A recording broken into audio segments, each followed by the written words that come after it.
Illuminati. Paul Scott. Primera parte. El origen de los Illuminati. La verdad es lo que se hace creer. Francois-Marie Arouet. Voltaire, filósofo francés. Adam Weishaupt. La noche del 30 de abril al 1 de mayo de 1776, la famosa y siniestra noche de Walpurgis, un grupo de hombres decididos se reunía en un bosque de Baviera, en el sur de Alemania, para juramentarse entre sí la consecución de sus objetivos finales. El momento escogido no fue casual, hubo que esperar a que se produjeran los sucesos de los mártires del movimiento obrero de Chicago, en 1886, para que el mundo moderno instituyera en su recuerdo el 1 de mayo, como el Día Internacional del Trabajo, aunque, en realidad, esta fecha ha sido sagrada para los europeos durante milenios, ya que constituía uno de los dos ejes del antiguo calendario celta, que rigió en la mayor parte de Europa occidental, antes de la expansión del Imperio Romano. En aquella época se la conocía como Beltane o Beltane y en ella se celebraba el final del invierno que comenzaba con otra gran celebración céltica, la del Samhain, el 1 de noviembre, que conmemora en la actualidad el cristianismo con el nombre de Todos los Santos, y el paganismo, con la fiesta de Halloween con distintos rituales que incluían grandes hogueras. La luz de esas hogueras alumbró la mística de los antiguos europeos, la luz de las que tuvieron que encender los congregados en la oscuridad del bosque bávaro a finales del siglo XVIII, ha incendiado a partir de entonces el mundo entero, acercándole progresivamente al culto de un ser torturado aunque poderoso, Lucifer, el ángel de la luz. Aquella fatídica noche nació la Orden de los Perfectibilistas, más conocida como la Orden de los Iluminados de Baviera o simplemente los Illuminati. Con el tiempo, se convertiría en la más poderosa de las sociedades de la antitradición. Mi reino es de este mundo. Adam Weishaupt, catedrático de Derecho Canónico de la Universidad de Ingolstadt, es el enigmático fundador de esta orden, una de las sociedades secretas con peor reputación de los últimos siglos, porque sus planes quedaron al descubierto de manera accidental. Nacido el 7 de febrero de 1748, su padre George Weishaupt era catedrático de instituciones imperiales y de derecho penal en el mismo centro universitario, y su familia era de origen judío. A los 5 años de edad, se quedó huérfano y fue acogido por su abuelo y tutor, el barón Johann Adam Mixtat. Convertido al cristianismo, Adam Weishaupt ingresó en el colegio de los jesuitas, donde pronto destacó gracias a su gran memoria y su inteligencia por encima de la media. Luego ingresó en la Facultad de Derecho, en la misma universidad, donde había enseñado su padre. En la biblioteca de su abuelo, tomó contacto con las obras de los filósofos franceses, y empezó a interesarse por la masonería y otras organizaciones similares. Además, desarrolló un ideario personal, que se vio reforzado por su gran amistad con Maximilien Robespierre, al que conoció durante un viaje a Francia. Más tarde, tuvo ocasión de contactar con un místico danés llamado Colmer, que había vivido varios años en Egipto en calidad de comerciante, y a su regreso a Europa, había intentado poner en marcha una sociedad secreta de orden maniqueo. Durante sus viajes, Colmer se había entrevistado, entre otros, con el enigmático conde de Cagliostro en la isla de Malta. El joven Weishaupt, fascinado por su personalidad y sus conocimientos, le pidió que le iniciara en los llamados misterios de los sabios de Memphis, sin descuidar sus estudios normales. Con 25 años, se convirtió en profesor titulado y 2 años después ya era catedrático en Ingolstadt. La capacidad intelectual y personal de Weishaupt no había pasado inadvertida para sus mentores jesuitas, que, de hecho, le orientaron en su carrera hasta ordenarle sacerdote de su orden. Pero cuando descubrieron sus actividades heterodoxas lo expulsaron.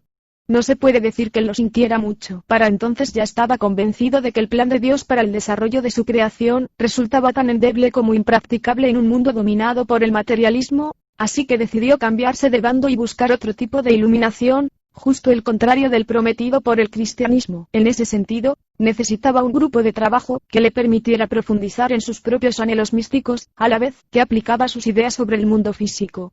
Una organización parecida a la de los jesuitas o la masonería, pero que fuera en una dirección muy diferente. Al no encontrar nada parecido, decidió fundarla él mismo en aquella noche de 1776, tras crear un reglamento a medio camino entre ambas sociedades y determinadas corrientes de falso rosacrucianismo. Entre los símbolos, figuraba uno que pronto se haría célebre en el mundo entero, una pirámide con un ojo abierto en su interior, el ojo que todo lo ve. Sus primeros adeptos fueron 4 alumnos de su propia cátedra, que inicialmente se dedicaron al proselitismo de acuerdo con una norma básica, solo aceptaban la adhesión de personas bien situadas social y o económicamente. Nadie podía acceder a la orden por deseo propio, sino por consentimiento de sus miembros.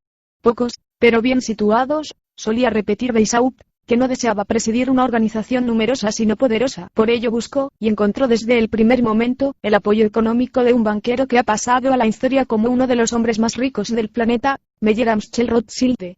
La historia de su clan estará muy presente en los sucesivos acontecimientos de este libro. La estrategia de crecimiento selectivo surtió efecto y pronto apareció el primer adepto de rango social elevado, un varón protestante de Hannover llamado Adolf Franz Friedrich Ludwig von Knigge, que ya había sido iniciado en la masonería regular y que introdujo a Beisatit en la logia de Muni. Teodoro del Buen Consejo. La ambición personal y la capacidad de movilización de von Knigge orientaron al grupo hacia un rápido crecimiento, multiplicando por 10 el número de miembros con la incorporación sucesiva de nobles del rango del príncipe Ferdinand de Brunswick, el duque de Saxe-Weimar, el de Saxe-Gotha, el conde de Stolberg, el barón de Dalberg, y el príncipe Karl de Hesse, entre otros. En poco tiempo, los Illuminati abrieron diversas logias en Alemania, Austria, Suiza, Hungría, Francia e Italia. Al cabo de 2 años entre sus miembros apenas había una veintena de estudiantes universitarios, todos los demás pertenecían a la nobleza y la política, o ejercían profesiones liberales como la medicina, la abogacía o la justicia. Incluso el muy famoso escritor Wolfgang Goethe se dejó seducir por los postulados de esa orden.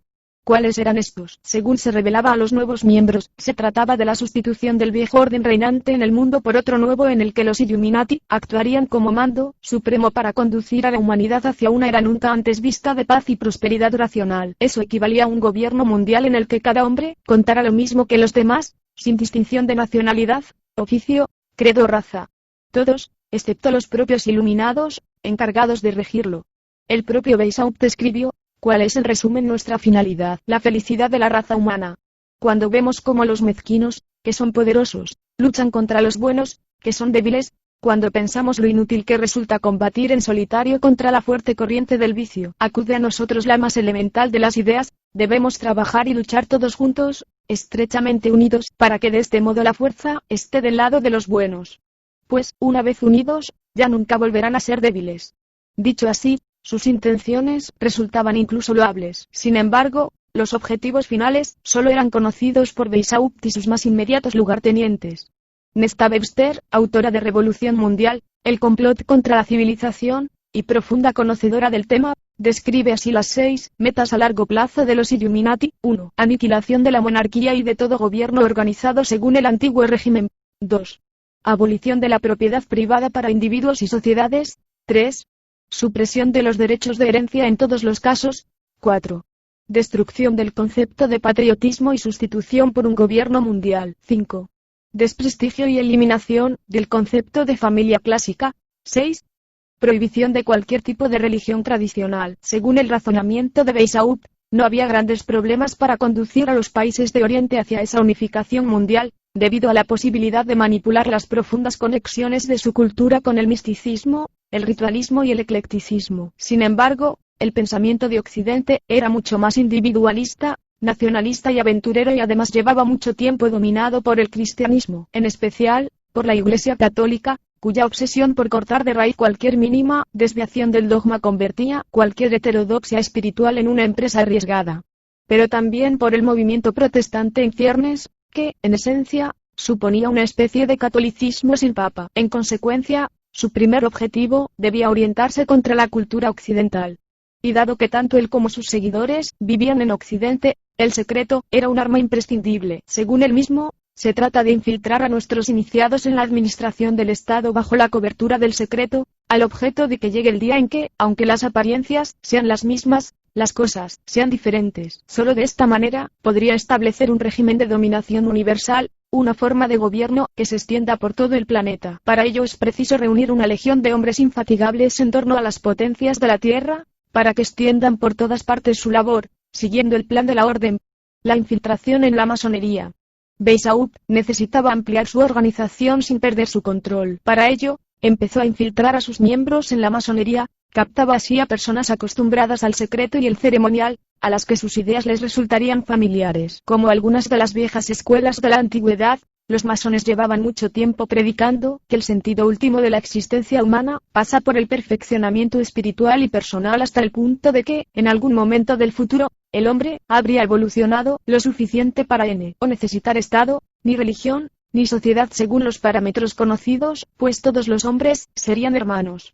Este sistema global llegaría pacíficamente, a partir de una evolución natural. La novedad que ofrecía Weishaupt era la posibilidad de acortar los plazos y no tener que esperar cientos, quizá miles de años, hasta que la utopía deviniera realidad. Él prometía materializarla en pocos años, quizá en el curso de una generación, aunque para ello hubiera que aplicar la violencia, ya que el viejo orden no se dejaría descabalgar con facilidad. A cambio, exigía obediencia ciega a su dirección, aunque sus órdenes no se comprendieran en un primer momento. Su propuesta se hizo tan popular que, según algunos autores, en 1789 controlaba por mano interpuesta la mayor parte de las logias masónicas, desde el norte de África hasta Suecia, desde España e Irlanda hasta Rusia, y también en los nuevos Estados Unidos de América. Lo más probable es que la gran mayoría de Illuminati, sobre todo los de filiación masónica, desconocieran los métodos mágicos que pensaba aplicar Weishaupt para traer el cielo a la tierra en tan poco tiempo, y que si hubieran imaginado los horrores que conllevaría la aplicación de sus ideas,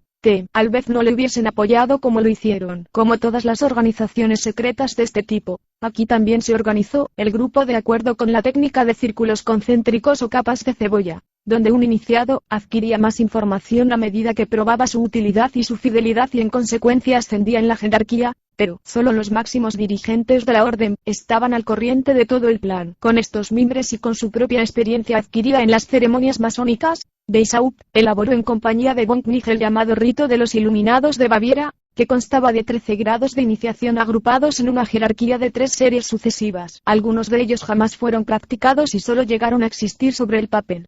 De menor a mayor, estos grados eran los siguientes. Primero, preparatorio. Segundo, novicio. Tercero, minerval. Cuarto, iluminado menor. Quinto, aprendiz. Sexto, compañero. Séptimo, maestro. Octavo, iluminado mayor. Noveno, iluminado dirigente. Décimo, sacerdote. 11, regente. 12, mago. Y 13, rey. El grado de iluminado menor marcaba la división entre los llamados pequeños misterios o edificio inferior, basado en el dominio de las capacidades del hombre, y los grandes misterios o edificio superior, el dominio de las capacidades del mundo, que implicaba poder político real. Según el reglamento de la orden, si un miembro alcanzaba el grado de sacerdote, no solo estaba capacitado para asumir los poderes del Estado de manera efectiva, sino que debía actuar en consecuencia. Además, Weishaupt dotó de un nombre simbólico a cada uno de los miembros. Von Knigel, por ejemplo, era Pilón. Xavier von Zbach, uno de sus principales hombres de confianza, fue rebautizado como Catón. El escritor Wolfgang Goethe recibió el apelativo de Avaris. El filósofo Johann Gottfried von Herder se transformó en Damasus, etc. Él se reservó para sí mismo el apelativo de Espartaco, en homenaje al gladiador de origen tracio que en el 73 a Jesucristo lideró la mayor revuelta de esclavos jamás organizada en la antigua Roma. Se veía a sí mismo como un nuevo héroe rebelde en contra del orden establecido tanto a nivel material como espiritual, una especie de Lucifer humanizado. Cada hombre es su rey, cada hombre es soberano de sí mismo, decía el juramento del grado 13, el último de los Illuminati. De igual forma, las logias adoptaron nombres en clave. La de Múnich pasó a llamarse Atenas, la de Ingolstadt era conocida como Efeso, la de Frankfurt, Tebas, la de Heidelberg, Útica, y la de Baviera, Achaya. En julio de 1782, diversas obediencias masónicas se reunieron en el convento de Wilhelmsbad. Aprovechando el conocimiento y el prestigio adquiridos durante los últimos años, Adam Weishaupt intentó dar el definitivo golpe de mano que le permitiera unificar y controlar todas las ramas europeas de la organización. Solo consiguió parte de sus objetivos, un acuerdo para refundir los 3 primeros grados de todas las obediencias, dejando el resto al libre arbitrio de cada una, así como un importante trasvase de miembros. Muchos francmasones de otros grupos decidieron ingresar en la logia iluminista mientras que un número importante de miembros de esta hacían lo propio en otras logias, duplicando así su filiación. En aquella época, ya defendía abiertamente una iniciación muy lejana de las influencias judeo-cristianas y unos planteamientos políticos que implicaban la revolución como elemento irrenunciable en el camino hacia el éxito. Ni la Gran Logia de Inglaterra, que a partir de entonces quedó enfrentada formalmente a los Illuminati,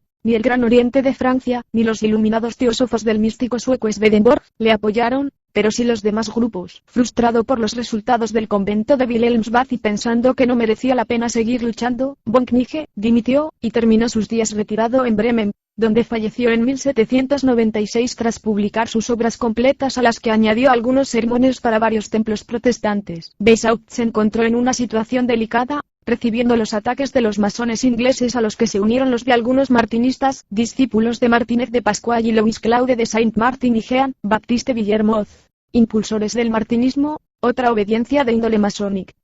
Aunque el peor golpe fue la traición de José Putzschneider, quien tras abandonar la orden, envió un documento de advertencia a la gran duquesa María Ana de Baviera en el que advertía de que se dé el nombre de iluminados a estos hombres culpables que en nuestros días han osado concebir e incluso organizar, mediante la más criminal asociación, el horroroso proyecto de extinguir de Europa el cristianismo y la monarquía.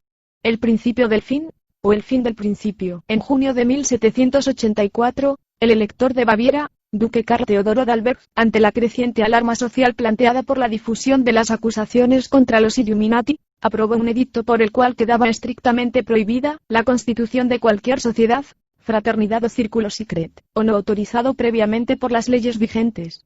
Un comunicado posterior identificaba a los Illuminati como una rama de la masonería y por tanto ordenaba el cierre de todas las logias masónicas. Poco después, Weishaupt fue destituido de su cátedra y desterrado, aunque encontró refugio en la corte de uno de sus adeptos, el duque de Saxe, que le nombró consejero oficial, y le encargó la educación de su hijo. El resto de dirigentes de la orden se puso a salvo, refugiándose en la actividad de las logias masónicas europeas y americanas, antes de que en mayo de 1785 comenzaran las persecuciones, detenciones y torturas de los miembros inferiores de la organización. Pero aún faltaba lo peor. En la noche del 10 de julio del mismo año, un enviado de Weishaupt, el abad Lanz, fue alcanzado por un rayo cuando galopaba en medio de una tormenta. Su cadáver no fue recuperado por miembros de la orden sino por gentes del lugar que, al ver sus hábitos, lo recogieron con cuidado y lo trasladaron a la capilla de San Emmeran. Allí, entre sus ropas, encontraron importantes y comprometedores documentos que revelaban los planes secretos de la conquista mundial.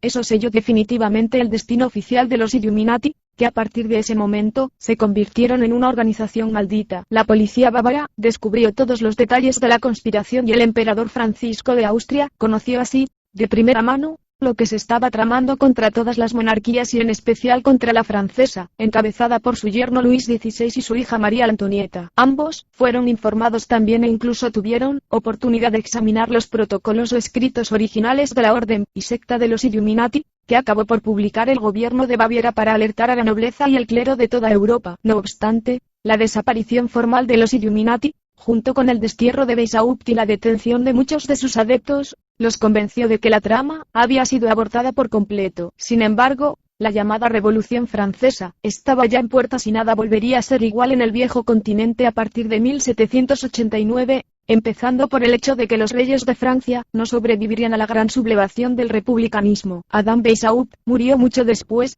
en noviembre de 1830, a la edad de 82 años.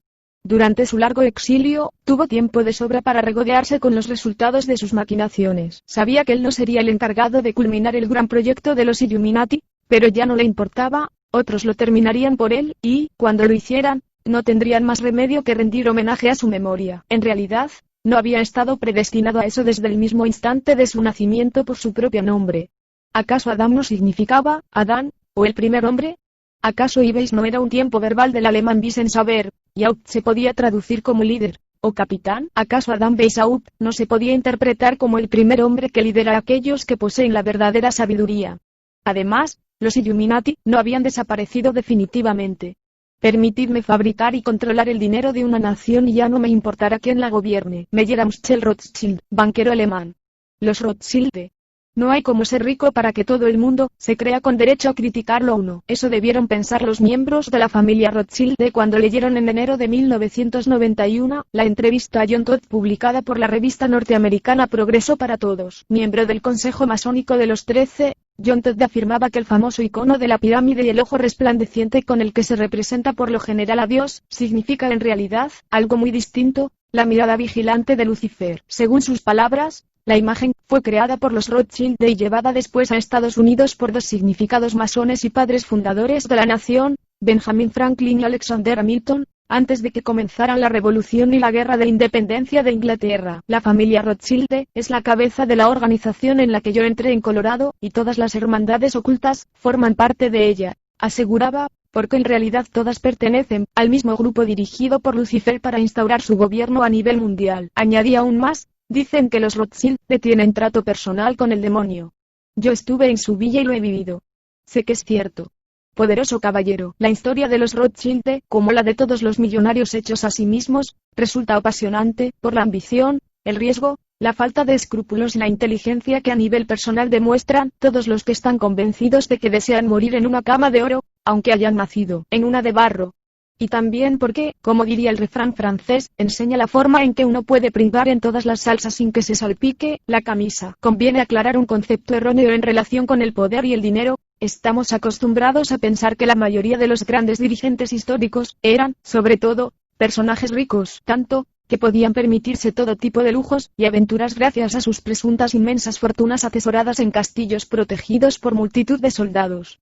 Su divertimento favorito, pensamos, era hacerse la guerra unos a otros de vez en cuando para ver quién se convertía en emperador. En realidad, esos reyes, desde los antiguos mesopotámicos hasta los monarcas ilustrados, disponían de guardias armados permanentes, más o menos numerosos, pero no de ejércitos formales que solo se podían reunir para ocasiones especiales, porque la guerra ha sido siempre un vicio caro. Este es uno de los motivos que obligó con el paso del tiempo a constituir los ejércitos nacionales, es decir, el servicio militar obligatorio, con la mayor parte de la población dedicada a la producción agrícola, ganadera y pesquera. Solo unos pocos se podían permitir el lujo de dedicarse a la carrera de las armas desde temprana edad, y estos solían ser los que ya tenían la vida solucionada, pues pertenecían a la clase dirigente. Aparte de ellos, el rey podía contar con tantos guardias personales en función del dinero que tuviese para pagarlos de su propio bolsillo. Si se aspiraba a conquistar un territorio vecino o simplemente destronar al monarca rival para instalar a otro más amistoso, hacía falta un mayor número de combatientes. Durante mucho tiempo,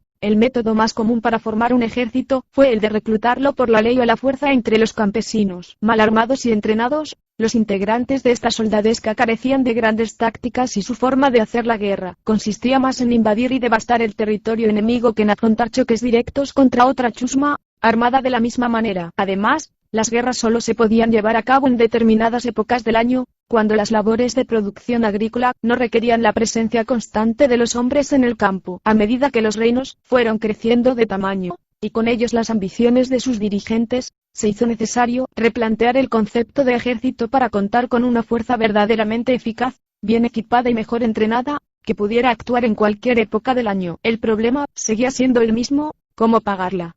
La solución fue el saqueo de las ciudades, que para entonces ya eran núcleos de población importante provistos de insospechados recursos. Los generales prometían a sus hombres todo el botín que pudieran tomar durante el asalto a las ciudades rivales, después de ganar cada batalla: esclavos, ganado, joyas, telas o cualquier otra cosa que no quedara fijada de antemano como objetivo reservado para el mando. De esta manera, además, los mercenarios se entregaban con mayor entusiasmo a la lucha, pues sabían que si no vencían, tal vez pudieran conservar la vida y el empleo, pero se quedarían sin cobrar. Durante la época de la antigua Roma, esta consiguió desarrollar una magnífica maquinaria militar gracias a las riquezas que los legionarios robaban en los sucesivos países conquistados, y que tan rápidamente perdían en el juego o el despilfarro, pero también, por otros alicientes, la promesa de la ciudadanía romana y de concesión de tierras al final de su servicio, y la propia y creciente disciplina impuesta por los veteranos.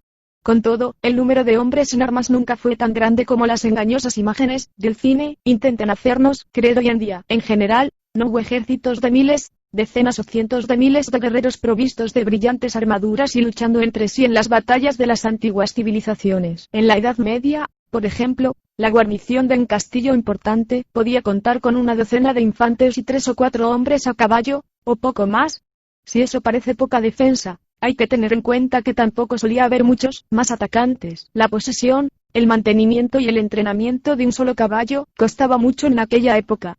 En la llamada Edad Oscura, si un monarca pretendía iniciar una guerra en serio contra otro, debía consultarlo antes con sus señores feudales. La mayor parte de los reyes medievales eran poco más que primus inter pares sostenidos por la fuerza y el respeto de sus señores. Si perdía su liderazgo ante ellos, o pretendía retirarles algún privilegio, los mismos leales vasallos podían organizar una rebelión con relativa rapidez y despojarle del trono y de la vida.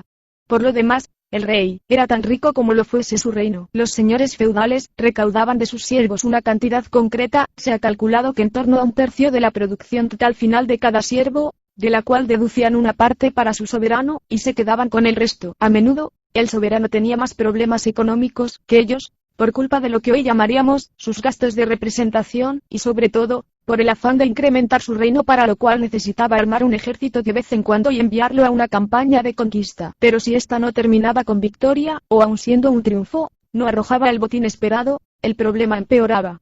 La única solución era el banquero. La antigua y relativamente misteriosa institución de la banca está documentada desde tiempos inmemoriales, pues se ha encontrado una forma primitiva de ella en los templos de las antiguas civilizaciones entre el Tigris y el Éufrates. El prestamista adquirió pronto un papel primordial en el desarrollo de la economía de los pueblos, pues sus recursos permitían afrontar aventuras para las que de otra manera no se podía reunir la financiación necesaria con relativa rapidez. No obstante, su prestigio económico aumentó en paralelo a su desprestigio social, tanto por la envidia y el rencor del resto de la población como por la usura, que se convirtió casi desde el primer momento en la perversión favorita del sector. Además, el banquero siempre salía ganando en su negocio con independencia de la suerte que el particular corriera con la suma adelantada, porque reclamaba garantías iguales o superiores a la misma.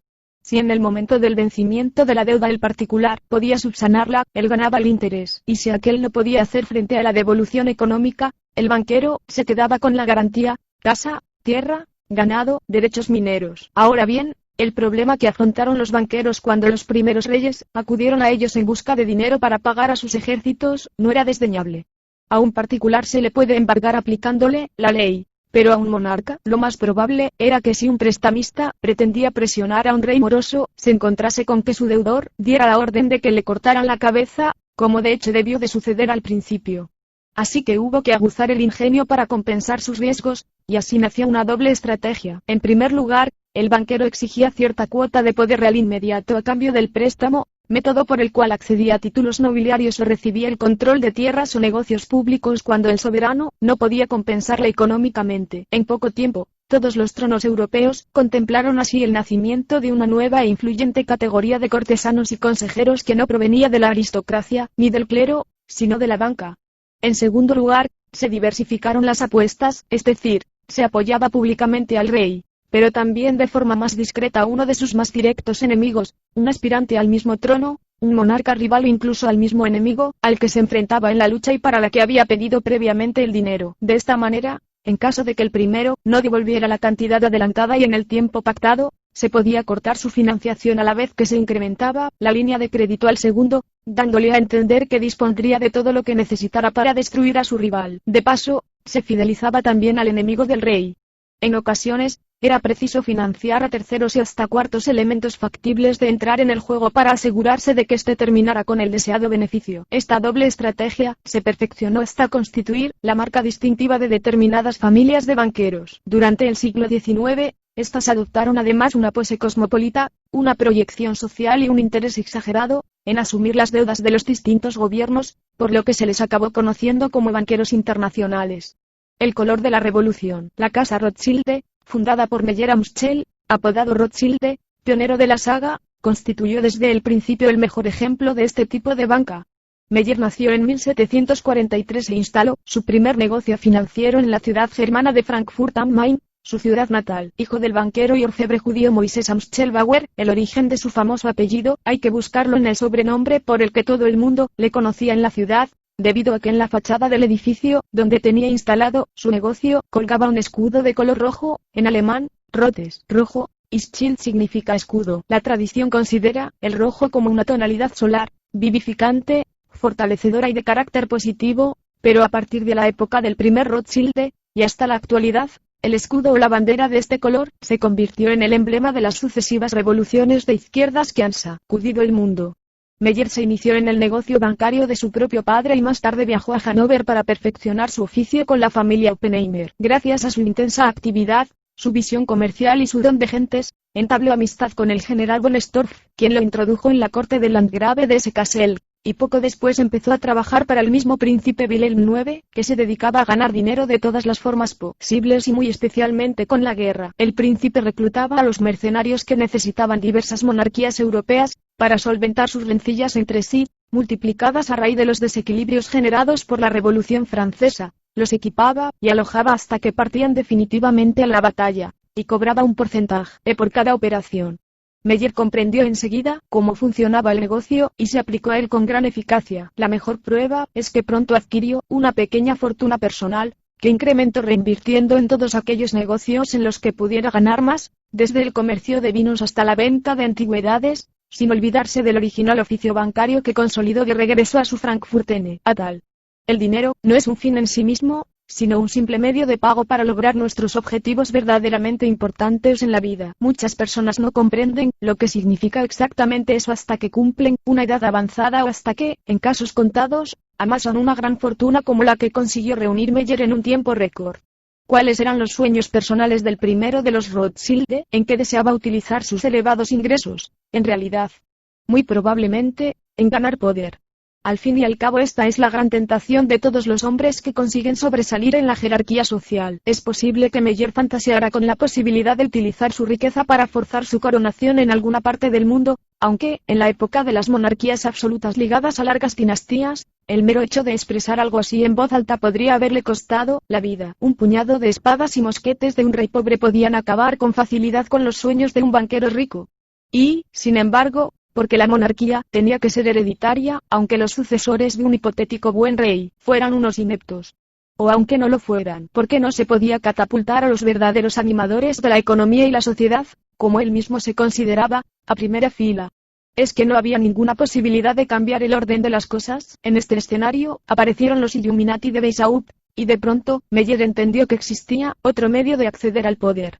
Si no de frente, actuaría entre bambalinas. Desde el primer momento, la familia Rothschild de amparó y financió la trama de los Iluminados de Baviera, hasta el punto de que Meyer los congregó en su propia casa de Frankfurt en 1786. Según diversos expertos, en aquella reunión el objetivo principal fue el estudio detallado de los preparativos de la Revolución Francesa, que sucedió pocos años después. Allí se acordó, entre otras cosas, todo el proceso de agitación prerevolucionaria, el juicio y ejecución públicos del rey francés Luis XVI y la creación de la Guardia Nacional Republicana, para proteger el nuevo régimen. Algunos años más tarde, el diputado y miembro del Comité de Salud Pública de la Asamblea Nacional, Joseph Cambronne, llegó a denunciar veladamente estos hechos, recordando que a partir de 1789 la Gran Revolución golpeó a todo el mundo, excepto a los financieros. Siguiendo el proyecto original de los Illuminati, también se diseñó el plan para extender el proceso revolucionario al resto del continente europeo y provocar un cataclismo social que beneficiara a los intereses de la sociedad secreta. 2 años antes de morir en 1812, el primero de los Rothschild ya había planeado el futuro de su negocio asociando a sus 5 hijos varones y, según su testamento, excluyendo de manera explícita a sus hijas de cualquier participación accionarial en la empresa que a partir de entonces pasaría a denominarse Meyer Amschel Rothschild de hijos.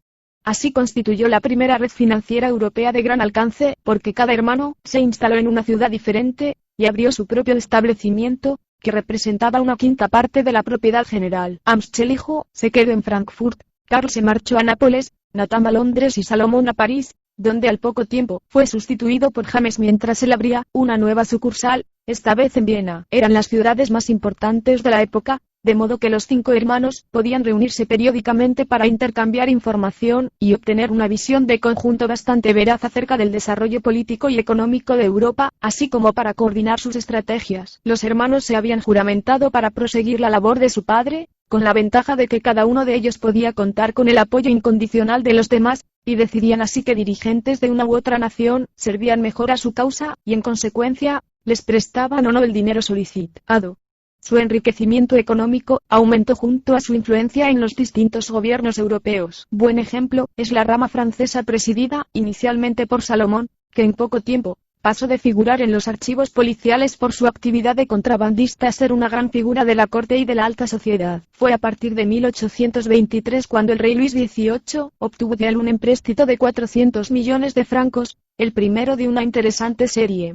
Meses después, el banquero era condecorado con la Legión de Honor por sus valiosos servicios a la causa de la Restauración. Más tarde, Salomón partió a Viena, donde muy pronto se hizo con la amistad personal del canciller Metternich y con las simpatías de la corte imperial. Sus relaciones con la curia romana también fueron viento en popa, hasta el punto de negociar un importante préstamo al mismo Estado Vaticano. El resultado de todas esas maniobras fue que a partir de entonces la casa Rothschild se convirtió en sinónimo de riqueza y poder sin fronteras. Un ejercicio de estilo. Una de las armas principales de la familia para lograr el éxito constante en sus negocios ha sido el manejo de información privilegiada para adelantarse a sus competidores.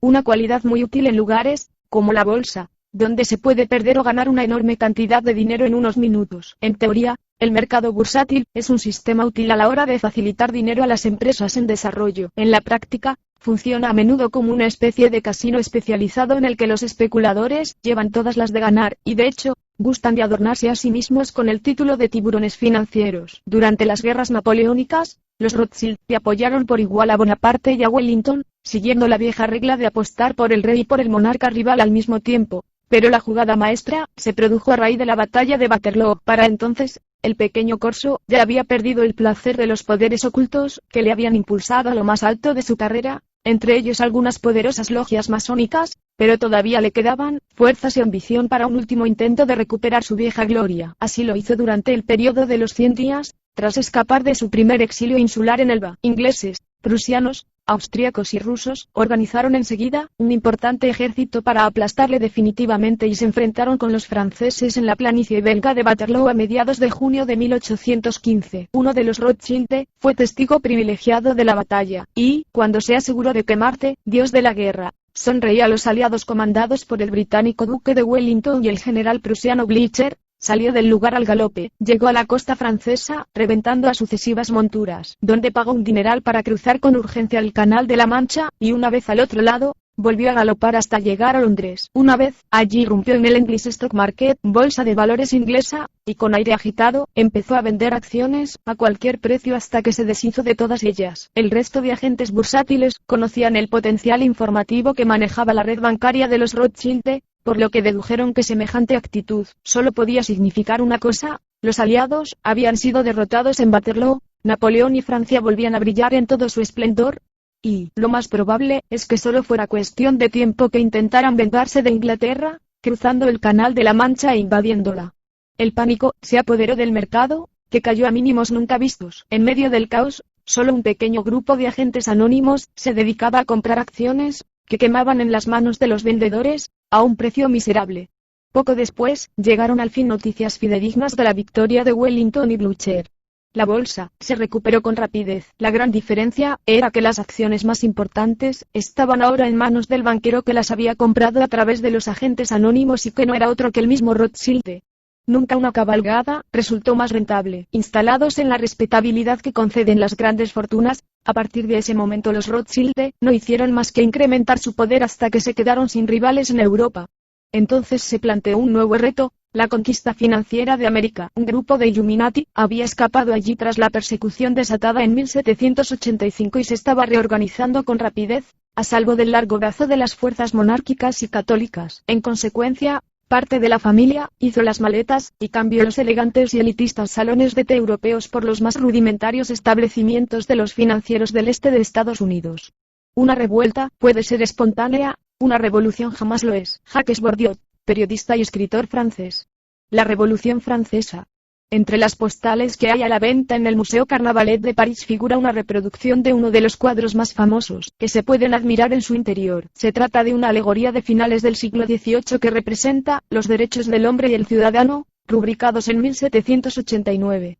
Como en otras obras del mismo estilo, el texto aparece impreso sobre una especie de tablas de la ley rodeado de símbolos de la época. Un par de ángeles pintados en la parte superior certifican la bondad del contenido, y en lo más alto del cuadro, presidiéndolo todo, hay un triángulo con un ojo abierto en su interior irradiando luz. El emblema que desde entonces se ha utilizado en todo el mundo para representar a Dios, y también el signo máximo de los Illuminati. Curtis B. Daly, ex yerno del presidente norteamericano Franklin D. Roosevelt y declarado masón, es uno de los muchos especialistas que aseguran que los Iluminados de Baviera no solo no desaparecieron tras la persecución y desmoronamiento de su organización en Alemania, sino que se reconstituyeron en la clandestinidad y siguieron adelante con sus planes. En su opinión, participaron, y muy activamente, en el desarrollo de la Revolución Francesa. Preparando la Revolución. Cualquier libro o enciclopedia de historia califica la Revolución Francesa como uno de los hechos fundamentales de la civilización moderna, que entre otras cosas, sirvió como precedente para definir algunos de los estándares ideológicos que desde entonces ha lucido: la democracia, el concepto actual de ciudadano, los derechos civiles, el sufragio universal, el humanismo y la libertad de pensamiento. El impacto de los hechos que condujeron a la caída de la monarquía de Luis XVI y su sustitución por una república, aboliendo el mito de invencibilidad del absolutismo, fue de tal calibre que aún hoy los franceses celebran su fiesta nacional el 14 de julio, festejando la toma de la Bastilla y cantando la Marsellesa. En general, la imagen que el ciudadano de a pie posee de la Revolución Francesa suele estar bastante idealizada. Piensa en ella como una época llena de peligros y aventuras, pero también hermosa y esforzada, que hubiera merecido la pena vivir. Hay muchos libros escritos sobre los aspectos externos y visibles de los hechos de 1789 y los años posteriores, así que no nos extenderemos demasiado sobre ellos, sino sobre los que no suelen aparecer en primera página, porque los Illuminati se han especializado en disimular su presencia en los documentos históricos.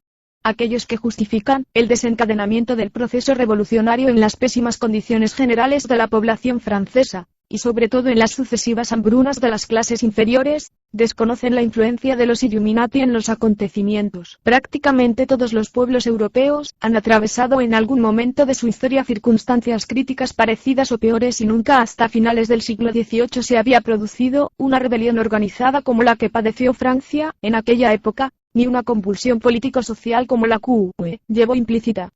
Tampoco el crecimiento de la burguesía, ni la cacareada crisis del absolutismo, o razones similares, que se han aducido para justificar los acontecimientos, parecen suficientes. Ni siquiera la combinación de todas ellas. Entonces, ¿acaso los franceses son una raza aparte respecto al resto de los europeos, los únicos capaces de cambiar de arriba abajo en tan poco tiempo un orden social consolidado durante siglos? La única gran diferencia entre 1789 y otros momentos parecidos de épocas anteriores radica en la preparación consciente del proceso revolucionario, que fue calculado al detalle durante varios años antes de su estallido. Nada quedó al azar. Cuando saltó la primera chispa, fue porque la cadena de acontecimientos que seguiría estaba perfectamente trabajada en ese sentido, aunque, al final, la violencia y la brutalidad de su desarrollo hizo que sus creadores perdieran las riendas de este. Los expertos en la materia saben que para que se produzca un proceso revolucionario con éxito es imprescindible disponer de una situación previa de grave alteración generalizada que fuerce a la población no ya a pedir sino a exigir un cambio. Si este no se produce, se multiplicarán los motines y las revueltas, pero es casi imposible que se llegue a la revolución en sí a no ser que existan dos factores muy concretos, que canalicen la misma, un clima cultural e intelectual, que alimente y reconduzca las fuerzas en efervescencia, y un grupo constituido, que se encargue de organizar y movilizar a las masas, dirigiéndolas hacia los diversos objetivos, aunque ellas, o mejor dicho, y sobre todo ellas no se den cuenta de que alguien las está manipulando. El clima cultural que se necesitaba para la Revolución Francesa, se largó en los años previos de la Ilustración y el enciclopedismo, y sus principales inspiradores fueron el filósofo Charles Louis de Secondat, barón de Montesquieu, el teórico de la división de poderes, que fue iniciado en la masonería durante una estancia en Londres, y por ello, según cierta tradición masónica, puede ser considerado como el primer masón real de Francia, y François de Salignac de la Motte, más conocido como Fenelon, arzobispo de Cambrai, cuyo secretario y ejecutor testamentario fue André Mille Ramsay, uno de los artífices de la masonería moderna. En cuanto al grupo constituido, es evidente que los masones llevaron desde el principio la voz cantante, aunque da la impresión de que había al menos dos clases de masonería actuando, la normal, y la infiltrada por los Illuminati. Diversas fuentes, empezando por algunos protagonistas de la época como Marat o Rabaut Saint-Étienne, denunciaron en su momento la presencia de agitadores extranjeros, sobre todo ingleses y prusianos, que dirigieron al populacho en los principales episodios, como la toma de la Bastilla o el asalto al Palacio de las Tullerías. En las confesiones obtenidas durante el posterior proceso a la fracción extremista, aparecen, entre otros agentes, los de un banquero prusiano llamado Koch, los austríacos Junius y Emmanuel Frey, y un español apellidado Guzmán. Sin olvidar que una de las figuras de mayor interés al inicio de los acontecimientos, Felipe de Orleans, posteriormente rebautizado como Felipe Igualdad, que llegaría a ocupar el cargo de maestre del Gran Oriente de Francia, había sido iniciado en la Gran Logia Unida de Inglaterra, y, por tanto, podría haber actuado aconsejado por estos rivales de los Illuminati. Recordemos la reunión organizada por los Rothschild de pocos años antes en Frankfurt, en la que se había estudiado el desencadenamiento del proceso revolucionario. Según el especialista Alain Stang, uno de los delegados franceses que asistieron a ese encuentro fue el introductor de los Iluminados en Francia, el político, orador y escritor francés Honoré Gabriel de Riquetti, más conocido como Conde de Mirabeau, presidente de la Asamblea Nacional Francesa en fecha tan crítica como la de 1789, y cuyo nombre simbólico era el de Leonidas. Mirabeau había sido captado años atrás durante su visita a la corte prusiana de Berlín como enviado del propio Luis XVI. Gracias a su influencia, los Illuminati penetraron en la logia parisina Los Amigos Reunidos, rebautizada como Pilaletes, buscadores de la verdad.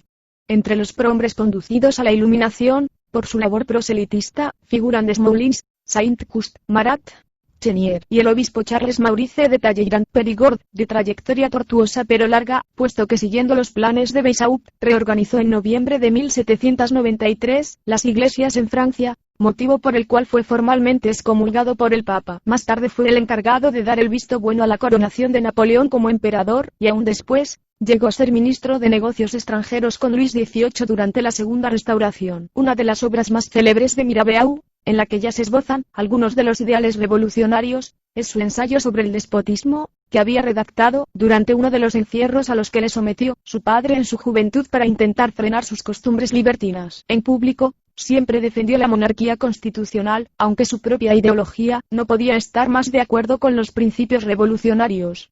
Además de los Illuminati, se ha hablado de la influencia de la Orden de los Templarios, o más bien, de sus herederos. La leyenda afirma que, cuando la cabeza de Luis XVI caía guillotinada ante la turba, una voz más alta que las otras gritó: «Jacques de Molay, estás vengado». Recordemos que de Molay fue el último de los maestres templarios, ejecutado por orden del rey francés Felipe el Hermoso. Cierta tradición masónica liga a las logias con el linaje templario, cuando un puñado de caballeros perseguidos logró embarcar en el norte de Francia en un buque con destino a Escocia. Allí encontraron refugio en las hermandades de constructores, con las que se fundieron y constituyeron el llamado rito escocés antiguo y aceptado. En aquel momento nació la idea de la venganza templaria, según la cual los templarios masonizados asumirían como objetivo político no solo el derrocamiento de los herederos de Felipe el Hermoso, sino de toda la dinastía Capeta. En el ritual del grado 30 del rito escocés se puede leer: «La venganza templaria se abatió sobre Clemente V no el día en que sus huesos fueron entregados al fuego por los calvinistas de Provenza, sino el día en que Lutero levantó a media Europa contra el papado en nombre de los derechos de conciencia. Y la venganza se abatió sobre Felipe el Hermoso no el día en que sus restos fueron arrojados entre los desechos de Saint-Denis por una plebe delirante, ni tampoco el día en que su último descendiente revestido del poder absoluto salió del temple, convertido en prisión del Estado para subir al patíbulo, en referencia a Luis XVI, sino el día en que la Asamblea Constituyente francesa proclamó frente a los tronos los derechos del hornée y del ciudadano.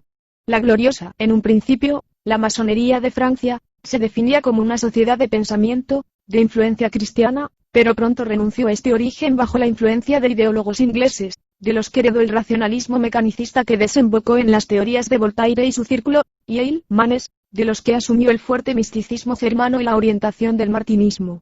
La primera logia masónica había sido constituida en territorio galo en 1725 con el nombre de Santo Tomás de París y fue reconocida por la masonería de Inglaterra 7 años más tarde. Se extendió con rapidez entre la nobleza. El duque de Villeroy, amigo íntimo de Luis XV, fue uno de los primeros iniciados franceses, y se cuenta que el mismo soberano llegó a ingresar en la logia de Versalles junto a sus dos hermanos. Sin embargo, en 1737 fue oficialmente prohibida, ya que británicos y franceses estaban en guerra y la monarquía de París temía que el secreto de sus conciliábulos sirviera para albergar algún tipo de traición. Fieles a su tradición de clandestinidad, los masones hicieron caso omiso de la prohibición y prosiguieron sus reuniones aún con mayor discreción en un hotel ubicado precisamente en el barrio de la Bastilla. Un primo del rey, Luis de Borbón Conde, asumió la responsabilidad de gran maestre hasta 1771. De ese modo, la organización fue ganando peso e influencia, mientras se extendía por toda Francia, y crecía el debate en su propio seno.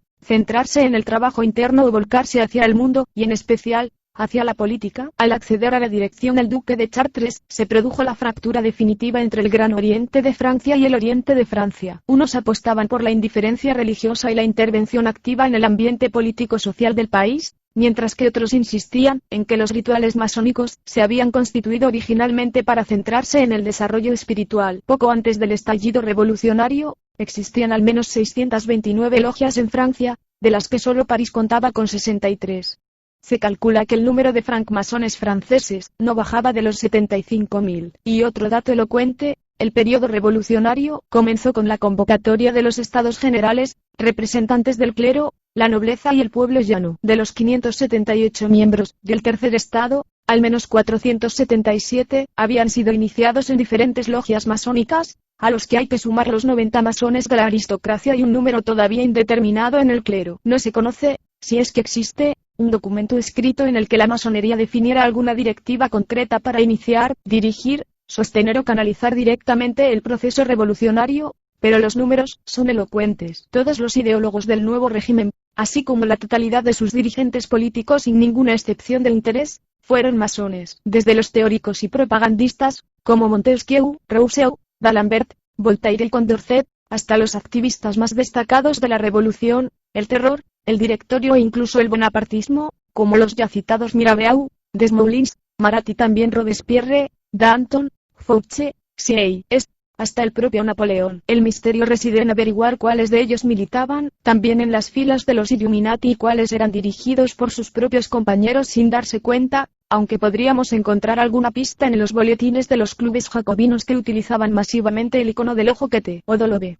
No solo eso, los ciudadanos ignorantes asumieron como originales y propios de la revolución una serie de símbolos que en realidad siempre habían pertenecido a la masonería, como el gorro frigio. Los colores de la bandera republicana, azul, blanco y rojo, eran los distintivos de los tres tipos de logia vigente, ese en la época, y la escarapela tricolor, inventada por Lafayette, francmasón y carbonario, la divisa libertad, igualdad, fraternidad, e incluso la marsellesa, himno, compuesto por el masón Rouget de Lisle e interpretado por vez primera en la logia de los Caballeros Francos de Estrasburgo, el actual himno nacional de Francia. El mismo Felipe Igualdad, Felipe de Orleans, en 1793 y tras haber votado a favor de guillotinar a su primo el monarca y a su mujer María Antonieta, quiso terminar con la práctica del secreto en la masonería porque según sus palabras la república es ya un hecho, y en una república no debe haber ningún secreto ni misterio, quizá porque temía que, al igual que él había conspirado contra Luis XVI, alguien podía conspirar contra él. Lo cierto es que la masonería como tal desapareció del escenario poco después, y que Felipe Igualdad fue guillotinado ese mismo año, después de que su espada ceremonial fue rota en la Asamblea del Gran Oriente de Francia. La revista Humanisme, editada por la Gran Logia de Francia, sentenciaba en 1975 con gran claridad que es conveniente recordar que la francmasonería está en el origen de la Revolución Francesa, ya que durante los años que precedieron a la caída de la monarquía, las declaraciones de los derechos del hombre y la Constitución fueron larga y minuciosamente elaboradas en las logias. Y, naturalmente, desde que fue proclamada la República Francesa, se adopta la divisa prestigiosa que los francmasones habían inscrito siempre en el oriente de su templo: libertad, igualdad, fraternidad. En la actualidad, los masones siguen refiriéndose a la Revolución Francesa como la gloriosa. La toma de la Bastilla. Algunos de los episodios de la Revolución resultan tragicómicos cuando se analizan en profundidad. Es el caso del famoso asalto a la Bastilla del 14 de julio, que el imaginario colectivo suele retratar como la reacción popular de los ciudadanos franceses, que, enardecidos contra la represión de las autoridades monárquicas, atacaron la famosa cárcel y la destruyeron después de poner en libertad a los muchos y agradecidos reos políticos que se hacinaban en sus malsanos calabozos. La realidad es mucho menos romántica. Muchos historiadores han demostrado hace tiempo que al populacho no se le ocurrió tomar la Bastilla hasta que no fue incitado a ello por una serie de alborotadores profesionales. El experto Christian Fund, bretano, llega a asegurar en las leyendas y archivos de la Bastilla que sus agentes fueron contratados por los Illuminati, que movilizaron auténticas bandas de criminales reclutados en Alemania y Suiza para aumentar los desórdenes en París en los días previos a la revolución. En todo caso, cuando la turba se presentó ante los muros de aquella auténtica fortaleza, exigió sin más a su comandante gobernador, Delaunay, que se rindiera y abriera las puertas. Lógicamente, el militar se negó, y la muchedumbre inició entonces el ataque que el batallón de inválidos encargado de la custodia de la prisión rechazó con facilidad. Este batallón estaba compuesto por soldados veteranos que habían sufrido heridas de importancia o mutilaciones en actos de guerra. El propio Delaunay era cojo por esta causa. Tras reflexionar someramente, los asaltantes comprendieron que no conseguirían nada por la fuerza, y propusieron un trato. Prometieron respetar la vida de todos los soldados y dejarlos irse a cambio, entregaban a los presos y abandonaban pacíficamente el lugar. De esta manera, se evitaría un derramamiento de sangre inútil. Teniendo en cuenta la situación general en Francia, y sobre todo en París, así como la imposibilidad para Delaunay de pedir ayuda, este aceptó el trato, abrió las puertas de la prisión y en ese momento, la multitud irrumpió en su interior.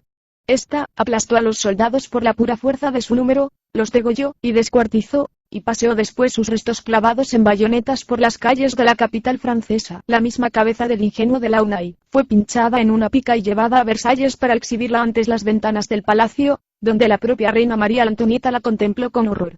Y todo para liberar a los muchos y torturados presos políticos que agonizaban en la Bastilla. Según algunos historiadores, en el momento de la destrucción de la cárcel esos reos eran exactamente 7, 2 locos llamados Tavernier y Bait, que fueron recluidos por el régimen republicano, poco después en el manicomio de Charenton. El conde de Solages, un libertino juzgado y condenado por diversos crímenes, y 4 defraudadores llamados Laroche, Bechade, Pujad y Lacorrege, todos ellos encarcelados por falsificar letras de cambio en perjuicio de los banqueros parisinos. Según otros historiadores, había un 8º preso, otro libertino llamado Donatien Alphonse François, más conocido como el Marqués de Sade, quien precisamente en la Bastilla escribió algunas de sus más famosas obras como Aligne y Valcourt, las 120 jornadas de Sodoma o Justine. Poco después, un constructor probablemente masón e Illuminati llamado Pierre Francois falló y propuso desmantelar la prisión para construir con los mismos bloques una pirámide, a imitación de las construidas por los egipcios. Nunca sabremos si este monumento habría incluido un ojo abierto en su fachada, porque el proyecto fue desechado ante sus dificultades técnicas.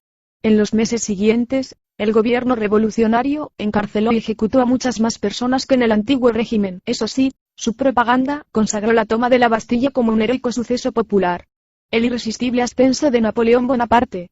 Uno de los sectores que había apoyado todo el proceso revolucionario desde el principio había sido el financiero, opiando a los Rothschild. El historiador Albert Mathiez señala a Jacques Necker, director general de finanzas y primer ministro con Luis XVI, Etienne de Lesseps, fundador y propietario de la compañía aseguradora francesa, Nicolas Tindre, agente de cambio y bolsa, y Boscari, presidente de la Caisse d'Escompte y titular de varios cargos políticos, como algunos de los más relevantes banqueros implicados. Agotado el periodo de la convención, los hombres de negocios ocuparon la práctica totalidad de los puestos de importancia en la administración republicana. La Revolución Francesa degeneró finalmente en uno de los momentos más dramáticos de la historia de ese país. La dictadura impuesta por el terror jacobino, consagrada en el decreto del 14 primario o diciembre de 1793, que suspendía la Constitución, la división de poderes y los derechos individuales.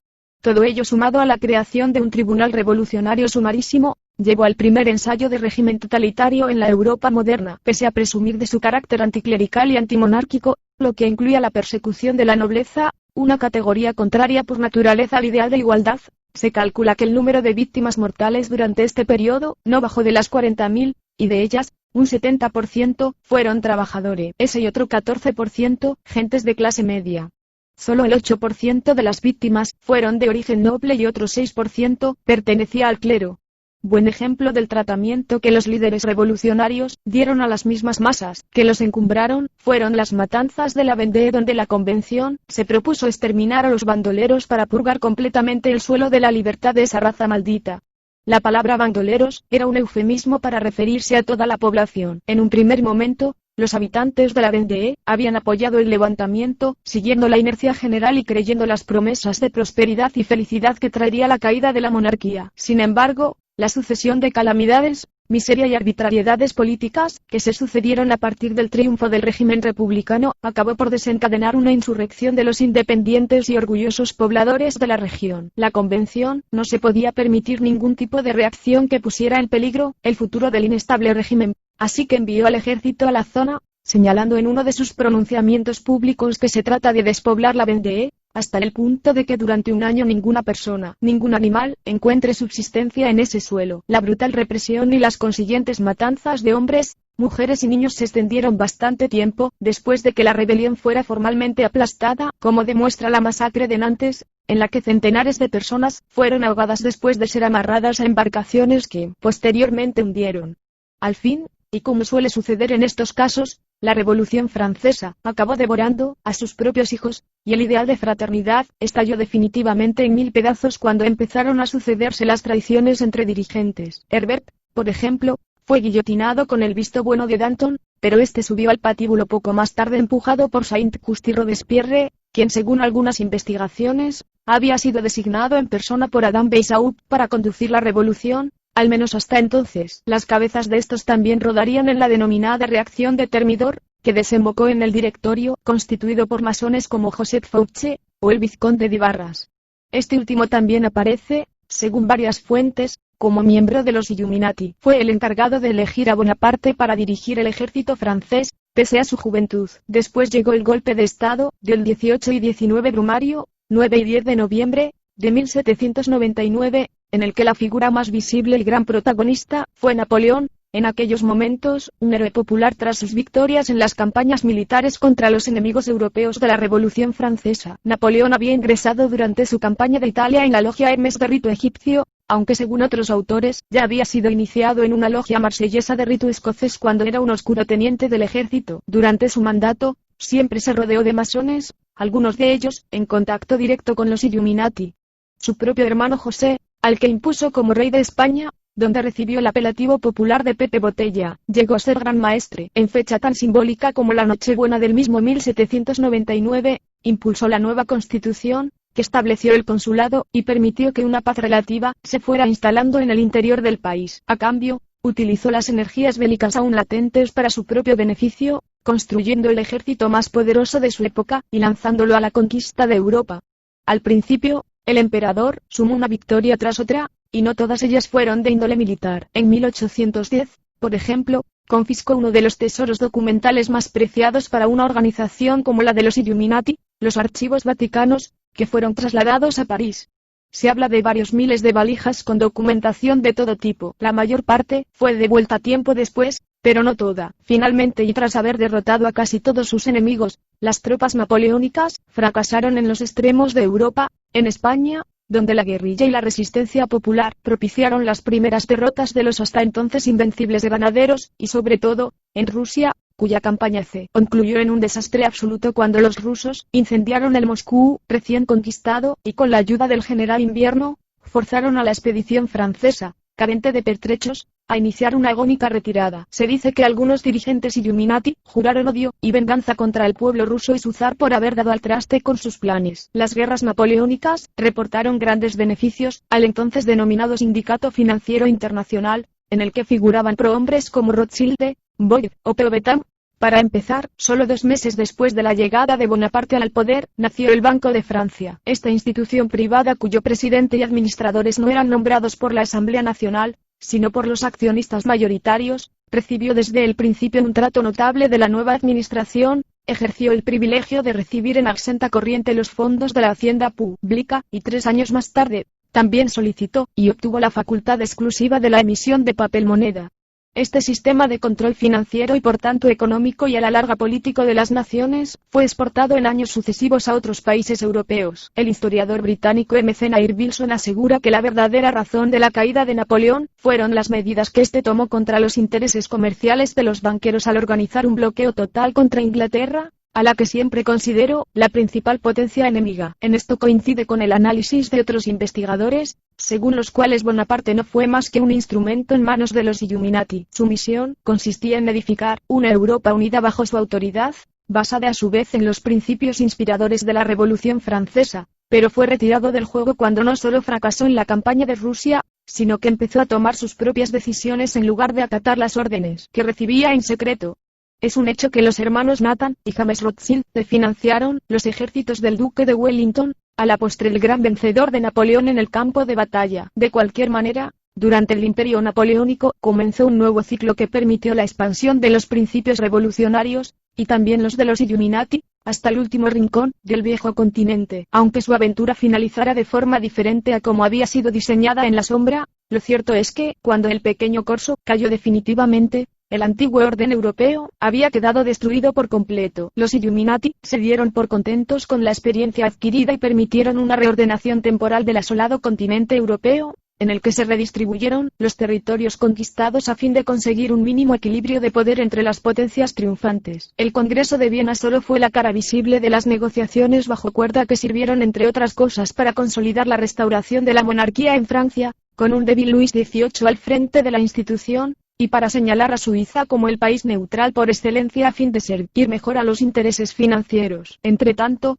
los 3 monarcas más importantes del momento, el zar Alejandro I de, II de, III de Prusia, firmaron en septiembre de 1815 la Santa Alianza, un pacto por el cual se comprometían a ayudar a cualquier rey que se comprometiera a defender los principios cristianos en todos los asuntos de Estado, haciendo de ellos una hermandad real e indisoluble. Todos recordaban muy bien lo que le había ocurrido a Luis XVI y a su esposa María Antonieta, y ninguno deseaba que volviera a desatarse, ni en sus respectivas naciones, ni en el resto de Europa, otro proceso revolucionario similar. Ninguno sospechaba, tampoco, que el ministro austríaco de Exteriores, el príncipe Clemens Fürst von Metternich, el llamado árbitro de la paz en el Congreso de Viena, fuera un agente más de los Rothschild. Los intentos posteriores de recomposición política solo sirvieron para causar sucesivas convulsiones y nuevas revoluciones que salpicaron además al continente americano, y acabaron conduciendo a la tremenda hecatombe que comenzó aquel caluroso verano de 1914. Hay dos historias, la oficial, embustera, que se enseña a Dusum Delfini, y la real, secreta, en la que están las verdaderas causas de los acontecimientos, una historia vergonzosa. Honor de Balzac, escritor francés. La herencia de Weishaupt. Estudiando la evolución de los acontecimientos, resulta obvio que los Illuminati no desaparecieron tras su destrucción oficial. En general, todos sus dirigentes resultaron ilesos y la mayoría de ellos permanecieron activos hasta el final de sus vidas, bien a través de su labor en las logias masónicas en Europa o América, influyendo en los sucesivos acontecimientos revolucionarios, bien organizando nuevas sociedades de la S que apenas nos han llegado algunos rumores sordos. Lo que parece claro, es que si alguno de ellos todavía no había comprendido la importancia del secreto, a partir de entonces este se transformó en condición sine qua non para todas y cada una de sus actividades. Eso implicaba ocultar la propia pertenencia a la orden a todos los que no estuvieran iniciados en la misma o a los que se quisiera reclutar, incluso a los propios familiares. De esta forma, los Illuminati lamieron sus heridas en la oscuridad mientras reflexionaban sobre los errores cometidos en su primer asalto al poder y perfeccionaban el plan para el segundo. La fórmula de Hegel. Si los planes de conquista mundial de Weishaupt no se habían hecho realidad con la Revolución Francesa, fue tal vez por dos motivos. Primero, porque aún no contaba con el número suficiente de conjurados para abarcar todos los frentes. El mundo conocido se hacía más y más grande cada día que pasaba, a medida que la exploración y la colonización en los siglos XVIII y XIX extendían las fronteras occidentales. Es probable, por otra parte, que si el lugar de operaciones se hubiera limitado a Europa como en siglos precedentes, se habría podido alcanzar el objetivo previsto. Y segundo, porque carecía de un buen plan para movilizar a las masas ignorantes en apoyo de sus ideas. En efecto, los iluminados de Baviera comprendían que cuanto más grande fuese un grupo de gente, más fácil resultaba manipularlo, sobre todo cuando sus integrantes están convencidos de que viven en un régimen protector de sus libertades y por tanto abdican de su individualidad y su responsabilidad en el Estado. Pero en su época, no disponían de medios para transmitir sus mensajes. No existía todavía el cine, la televisión o Internet, y la lectura de periódicos o libros se limitaba a las clases altas de la sociedad. Por tanto, la única forma de llegar a las masas para convencerlas de las bondades del plan iluminista, y sobre todo para evitar que dejaran de apoyarlo por cansancio o por miedo, era a través de agentes instigadores en los partidos políticos, los sindicatos y las organizaciones sociales. Ahora bien, resultaba harto difícil unificar la estrategia ante el elevado número de personas que debían disponer de las directrices, que además, cambiaban con cierta frecuencia. En 1823, un profesor y filósofo alemán llamado Georg Wilhelm Friedrich Hegel solucionó este problema. El famoso discípulo de Immanuel Kant estudiaba en el seminario de Tubinga cuando se desató la Revolución Francesa. Desde el principio, Hegel se sintió entusiasmado por los valores y el espíritu que transmitía ese acontecimiento sin precedentes en la historia de la Europa moderna. Es más, durante toda su vida, celebró el día de la toma de la Bastilla como si se tratara de su propio cumpleaños.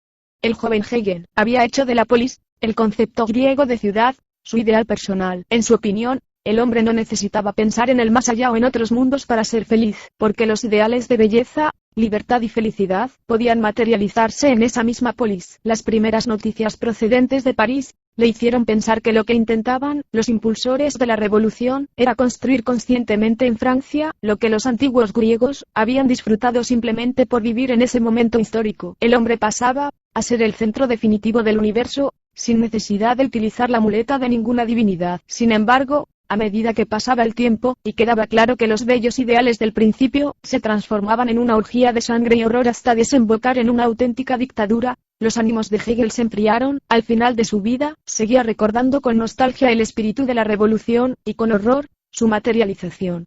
Intentó explicar lo ocurrido, afirmando la contradicción de intentar imponer la libertad. Los revolucionarios, en nombre del ideal universal de libertad, han negado las particularidades de los franceses comunes y en especial su fe cristiana.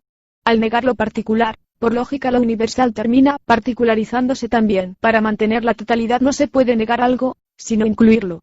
Lo universal debe incluir todas las particularidades.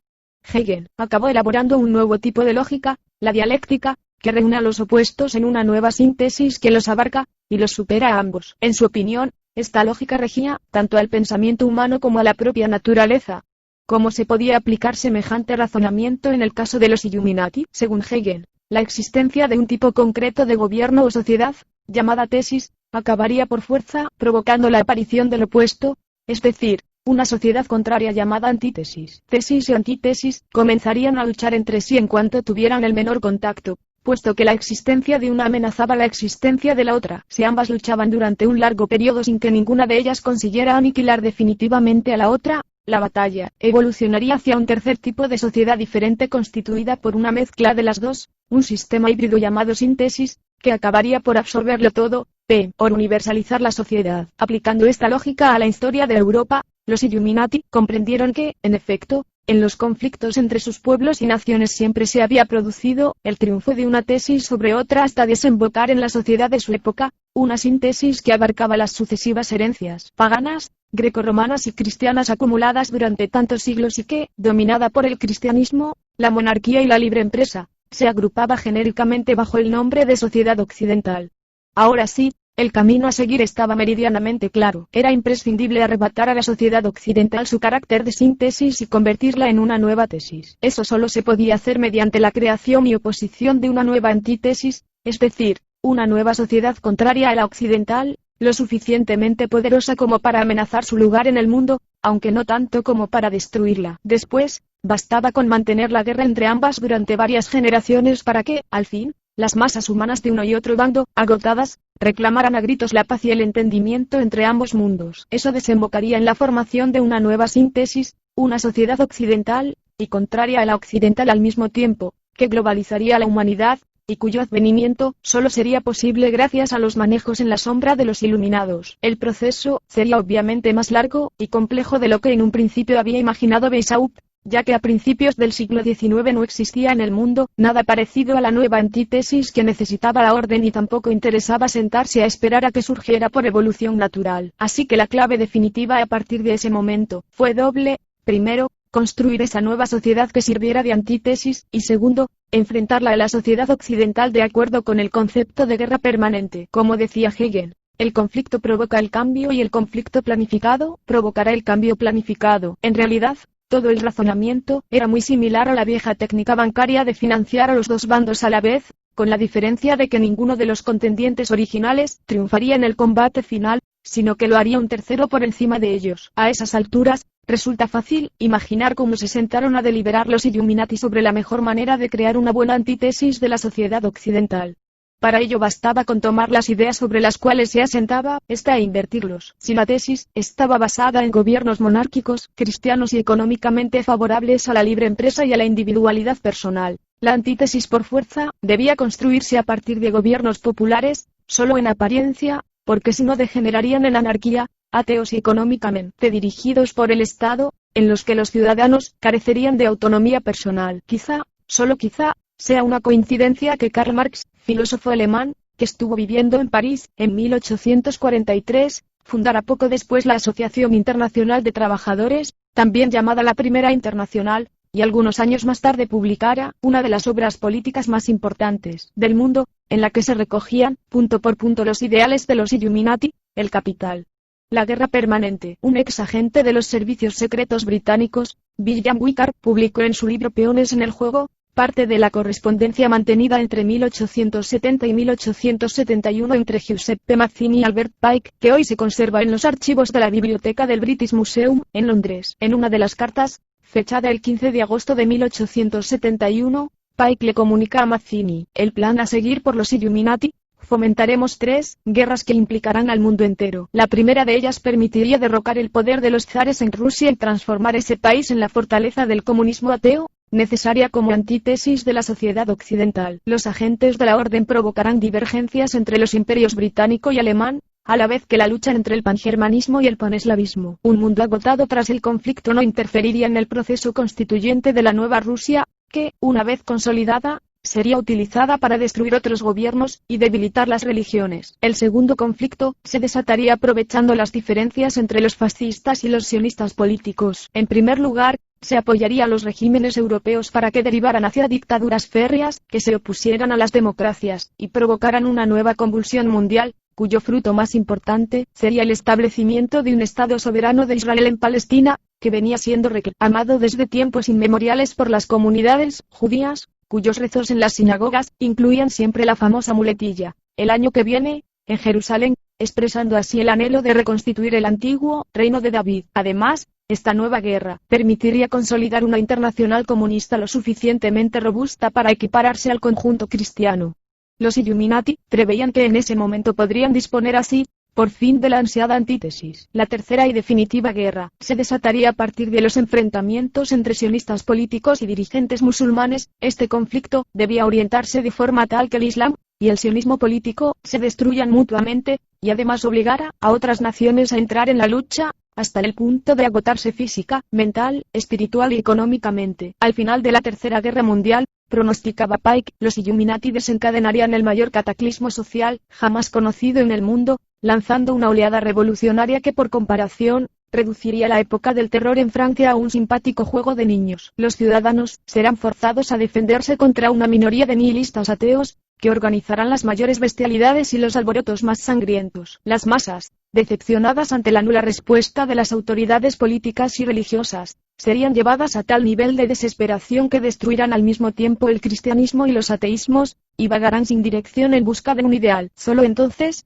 según Pike, se revelaría la luz verdadera con la manifestación universal de la doctrina pura de Lucifer, que finalmente saldrá a la luz. Los Illuminati presentarían al mundo a un nuevo líder capaz de devolver la paz y la normalidad al planeta, y que sería identificado como la nueva encarnación de Jesucristo para los cristianos, pero al mismo tiempo como el Mesías esperado por los judíos y el Mahdi que aguardan los musulmanes, y todo el proceso desembocaría finalmente en la anhelada síntesis.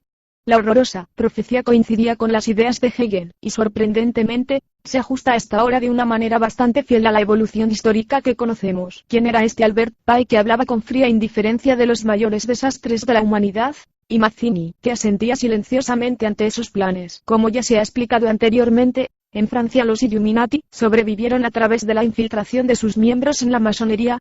En otros países europeos y americanos sucedió algo similar. La orden encontraba refugio donde podía y cada vez se extendía más en su seno la creencia de que los nuevos pasos a dar se tendrían que enmarcar en un escenario diferente, fuera de Francia y de Alemania, donde habían actuado preferentemente. Así que, según diversos autores, el italiano Giuseppe Mazzini fue designado nuevo jefe de la orden en 1834. Mazzini había alcanzado el grado 33 de la masonería italiana en la Universidad de Génova, y, al igual que habían hecho los Illuminati franceses, promovió a los italianos para que mantuvieran una doble militancia integrándose en la organización de los Carbonarios. Esta última sociedad, cuya meta declarada en 1818 era idéntica a la de Voltaire y la Revolución Francesa, la aniquilación del catolicismo en primer lugar, y en último término, de todo el cristianismo, gozó de una gran popularidad en el mundo rural francés e italiano durante los años siguientes.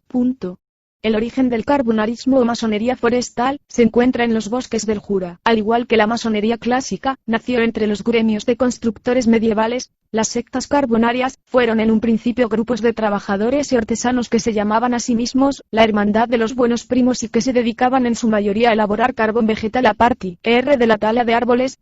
Su precedente más conocido fue la Orden de los Cortadores, cuyos ritos esotéricos, practicados por los leñadores del Borbonesado, fueron trasladados a París como un exotismo rural por un caballero francés llamado Beauchesne. Durante el siglo XIX la infiltración en los carbonarios de diversos refugiados políticos, entre ellos masones e iluminados, acabó poniendo también esta organización en la órbita de las sociedades controladas por los herederos de Adam Weishaupt. Muchas de las ceremonias de los carbonarios, cuyas logias compuestas por 10 miembros se llamaron en principio bosques jurásicos y posteriormente pasaron a ser ventas, se desarrollaban en el interior de los bosques, donde los asistentes se sentaban sobre troncos, y los instrumentos del trabajo del leñador sustituían a los del constructor.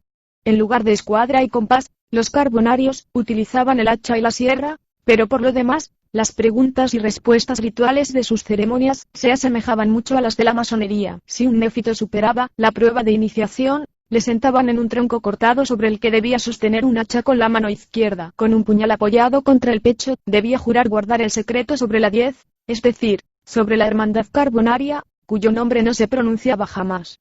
Los juramentos se realizaban con el puño cerrado y alzado, una expresión de la unión fraternal de los iniciados. Si un renegado rompía su promesa de silencio, era asesinado sin misericordia. La obsesión por el secreto, heredada de la experiencia de los Illuminati, desarrolló una serie de gestos para reconocerse entre sí, ya que en la jerarquía carbonaria, solo el fundador de cada venta, conocido como diputado, tenía potestad para relacionarse con el nivel superior. Entre estos gestos figuraba una serie de golpes con el dedo, uno aislado, 2 rápidos y 3 lentos, sucesivamente, sobre el brazo izquierdo de otro miembro o bien un ademán con las manos, como si alguien subiera una escalera. En principio, la organización se había fundado para ayudar y dar soporte entre sí a sus miembros, pero tras caer en las manos de los Illuminati, estos reorientaron sus fines y empezaron a trabajar en favor de un gran proyecto, la unificación de Italia, para la que se barajó en un principio el nombre de Ausonia.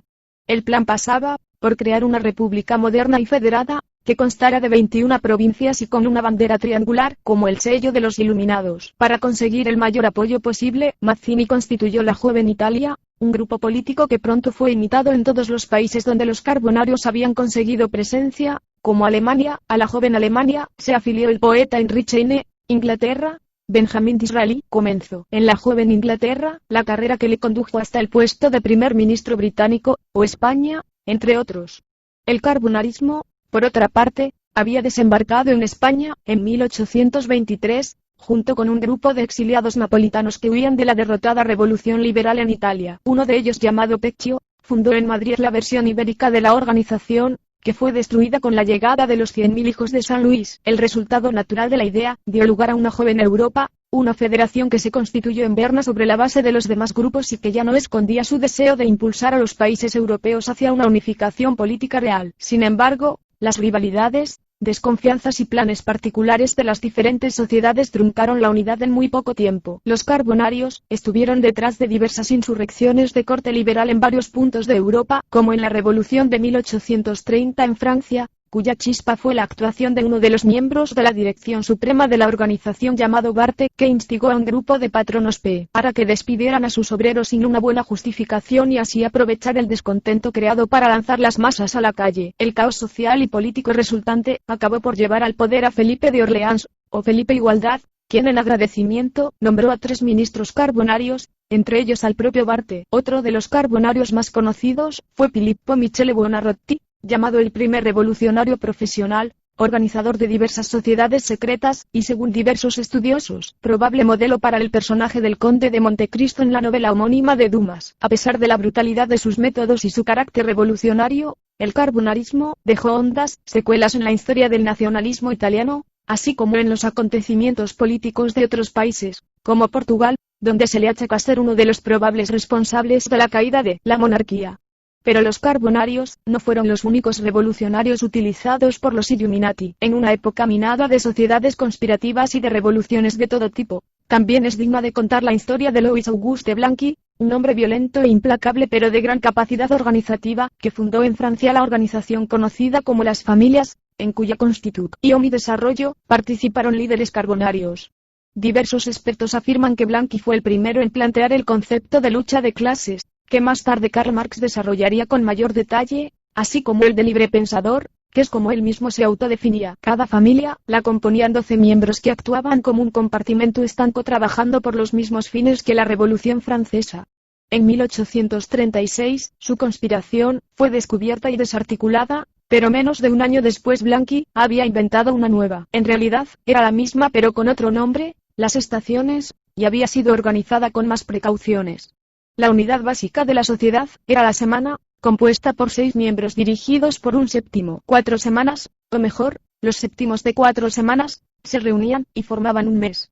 3 meses tenían una estación como jefe y organizador.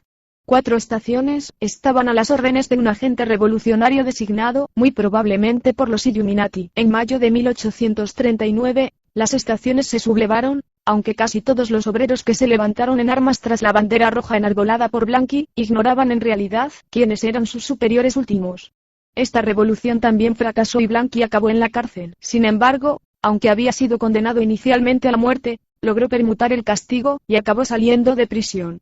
Aún tuvo fuerzas para fundar una nueva organización secreta llamada Los Cocodrilos que, como todas las anteriores, acabó en el cubo de la historia. Murió en 1881, volviendo a Mazzini. Durante el proceso de la unificación italiana, apoyó sin dudar a otros líderes revolucionarios como el mítico Giuseppe Garibaldi, cuyos partidarios fueron conocidos como los Camisas Rojas, y a diversos intelectuales, entre los que destacó el famoso compositor Giuseppe Verdi, cuyo apellido fue utilizado con doble sentido en numerosas pintadas patrióticas en las que Viva Verdi significaba en realidad Viva Vittorio Emanuele, Regge d'Italia. Tras largos años de guerras con sus respectivas derrotas y victorias, exilios y regresos, en 1861, los revolucionarios lograron construir una Italia nueva y unida, aunque no como república, como deseaba Mazzini, sino como una monarquía dirigida por Víctor Manuel II, como proponía el aristócrata y político Camillo Benso Cavour, artífice de la unificación de Italia. El modo de comportarse de Mazzini generó críticas dentro de su propia organización. En abril de 1836, bajo el apelativo de Nubius, uno de los dirigentes de la logia Alta Venta Romana, la principal de los carbonarios en aquel momento, escribió a otro llamado Beppo, quejándose de la pose de conspirador de melodrama, que le gustaba adoptar a su jefe de filas, así como de su incontinencia verbal, le gusta hablar de muchas cosas que no debería y por encima de todas, de él mismo. Nunca deja de proclamar que él está por encima de todos los tronos y los altares, que él fertiliza la mente de las gentes, que es el profeta del humanitarismo. Semejante actitud, sumada a las oportunidades de expansión de la orden que entonces empezaban a presentarse en Estados Unidos, llevó probablemente a la destitución de Mazzini como cabeza más o menos visible de los Illuminati. En 1860, todavía fundó otra organización llamada La Oblonica, cuyo agresivo significado, cuento con un puñal, ya indicaba el tipo de actividades que podía llevar a cabo. El círculo de poder interno de la Oblonica fue bautizado como mafia, que según todos los especialistas, no es más que un acrónimo como el nombre de Verdi. Hay diversas propuestas para explicarlo, aunque la más curiosa es la de Mazzini autoriza furti, incendia velocemente, o lo que es lo mismo, Mazzini autoriza a cometer robos, incendios y asesinatos. Los encargados de llevar a la práctica la autorización fueron conocidos como los mafiosi o mafiosos. Mazzini murió en Pisa en 1872. Socios de Lucifer. En los últimos años de su vida, como antes comentábamos, Mazzini se carteó con Albert Pike, abogado y general sudista durante la Guerra de Secesión. Pero sabemos que además fue uno de los máximos dirigentes de la masonería del rito escocés en el Nuevo Continente y un activo miembro, con el cargo de jefe de justicia, del Ku Klux Klan o Clan del Círculo. El KKK había sido fundado por otro masón, Nathan Bedford Forrest, en principio con el objetivo declarado de defender a los blancos del sur de las posibles revanchas de la hasta entonces esclavizada población negra, así como de los abusos que pudieran cometer las victoriosas tropas del norte. De la importancia de Pike entre las sociedades secretas del siglo XIX en Estados Unidos, dan buena cuenta algunos de sus títulos, como el de Soberano Pontífice de la Masonería Universal o Profeta de la Francmasonería, así como el Manual Constitucional Moral y Dogma. Especialmente fascinado por la posibilidad de ver en vida un gobierno mundial, su intensa actividad y su eficacia lo llevaron a alcanzar el cargo de responsable máximo de los Illuminati en 1859. En otra de las cartas que Mazzini y Pike se escribieron, el europeo proponía al norteamericano la creación de otro círculo dentro de los círculos, en el que se desarrollase un rito que sea desconocido y practicado solo por masones de altos grados, que deben ser sometidos al más terminante de los secretos. Gracias a este nuevo grupo cuya presidencia será desconocida, para los grados inferiores, gobernaremos la francmasonería entera. El control absoluto de todos los masones del planeta era el mismo objetivo que Adam Weishaupt había intentado sin éxito en el convento de Wilhelmsbad, pero en este caso parece que Pike triunfó donde el bávaro había fracasado. Fundó el nuevo y reformado rito del paladín, creando 3 consejos, uno en Charleston, Carolina del Sur, otro en Roma, y el tercero en Berlín. Un documento de junio de 1889 titulado Asociación del Demonio y los Iluminados, en el que Pike dirigía unas instrucciones secretas a los 23 consejos supremos de la masonería mundial, aporta algunos detalles de ese nuevo rito, partiendo de la advertencia primera a sus miembros: a vosotros, instructores soberanos del grado 33, os decimos, tenéis que repetir a los hermanos de grados inferiores que veneramos a un solo Dios, al que oramos sin superstición. Solo nosotros, los iniciados del grado supremo, debemos conservar la verdadera religión masónica, preservando pura la doctrina de Lucifer.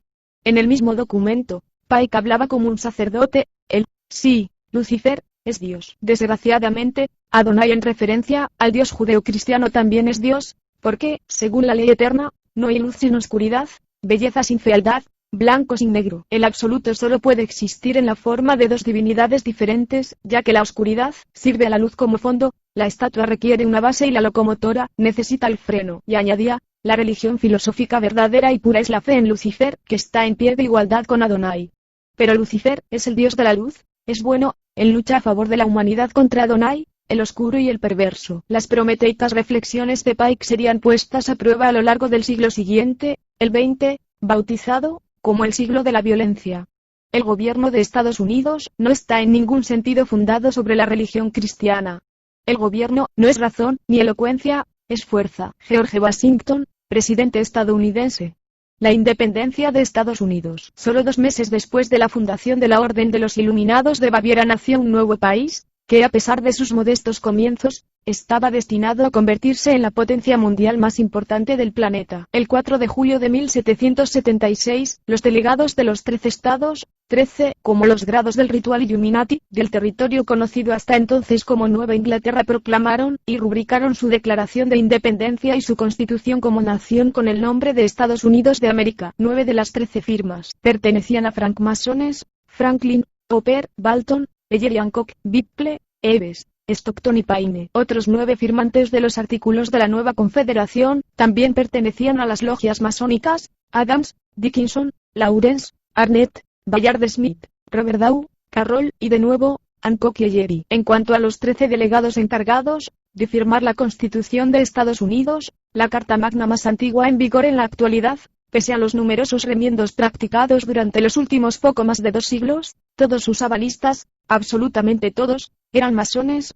Washington, Blair, Dalton, King, Brown, Hillman, Bedford, Patterson, McHenry, Bearley y otra vez Franklin, Carroll y Dickinson. 50 de los 55 integrantes de la Asamblea Nacional Constituyente que ratificó los acuerdos, igual que casi todos los mandos del ejército republicano que derrotó a las tropas británicas, también formaban parte de la misma organización. ¿Cuántos de ellos eran, además, miembros de los Illuminati? Construyendo el Nuevo Mundo. La chispa que desató la revolución de las colonias británicas fue el incidente de la fiesta del té. En diciembre de 1773, el gobierno del rey Jorge III de Inglaterra aplicó un impuesto a todo el té importado por las colonias, en una nueva vuelta de tuerca a una política fiscal que los norteamericanos consideraban completamente desproporcionada. Las protestas contra la metrópoli se generalizaron hasta el punto de que varias docenas de colonos disfrazados de indios aprovecharon la noche para abordar 3 barcos que acaban de llegar al puerto de Boston, cargados con la preciosa mercancía, y arrojaron todos los fardos al agua. Las autoridades locales culparon a los masones de haber provocado el incidente, y lo cierto es que unos cuantos formaban parte del grupo de abordaje. La taberna Green Dragon, próxima a los muelles de Boston, era el escenario de las reuniones habituales de la logia Saint Andrews, pero la escasa asistencia en la noche de los sucesos aconsejó posponer la reunión. La sala fue utilizada entonces por una extraña organización llamada Hijos de la Libertad, cuyos miembros, algunos de ellos masones militantes,